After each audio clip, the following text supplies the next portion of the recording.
മക്കളെ അൺലിമിറ്റഡ് ബിരിയാണി, അതും കുട്ടനും ചിക്കനും. കാര്യങ്ങൾ കറക്റ്റ് കേട്ടോട്ട് അങ്ങക്ക് കാര്യം ഉണ്ടാവേ.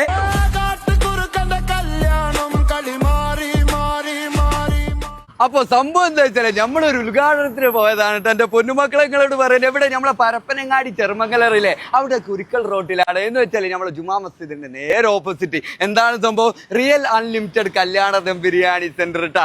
അതിലാണെങ്കിലോ കുട്ടനുണ്ട്, ചിക്കൻ ഉണ്ട്. ചിക്കന്റെ കാര്യം പറയുകയാണെങ്കിൽ ലഗോനാണ്, അതും കൈമാ റൈസ് വെച്ചിട്ടാണ് സംഭവം കൊടുക്കുന്നത്. 140 ഉറുപ്പിയുള്ളൂ എന്റെ പൊന്നുമക്കളെ. അൺലിമിറ്റഡ് ആണ്. അങ്ങക്ക് എത്ര വേണമെങ്കിലും റൈസും കാര്യങ്ങളൊക്കെ കഴിക്കാം. സംഭവം സെറ്റാണ്. നമ്മൾ വെറുതെ അങ്ങോട്ട് പറയലല്ലട്ട. അപ്പൊ ഒരുപാട് ആളുകൾ ഉണ്ടാവും തെരഞ്ഞു നടക്കുന്നത്. എങ്ങനെ ഈ ബിരിയാണി സെന്റർ ഒക്കെ തെരഞ്ഞെടുക്കുന്നുണ്ടാവും ഈ റോട്ടിലൂടെ പോകുമ്പോൾ. നിങ്ങൾ എന്തായാലും നേരപ്പെട്ട കയറിക്കൊണ്ടിട്ടാ. സംഭവം സെറ്റാണ്, പവറാണ്. എന്നിട്ട് എന്താണ് കഴിച്ചിട്ട് നിങ്ങളെ അഭിപ്രായം നിങ്ങൾ കമന്റിൽ ഇട്ടോണ്ടി സെറ്റ് ആക്കണട്ടാ. പിന്നെ നമ്മൾ നഷ്ടപ്പെട്ടില്ലല്ലോ, ഫോളോ ചെയ്തിട്ട് ബട്ട കൊണ്ടുപോയി വെക്കണങ്ങള്. അത് നിങ്ങൾ മറക്കരുതേ.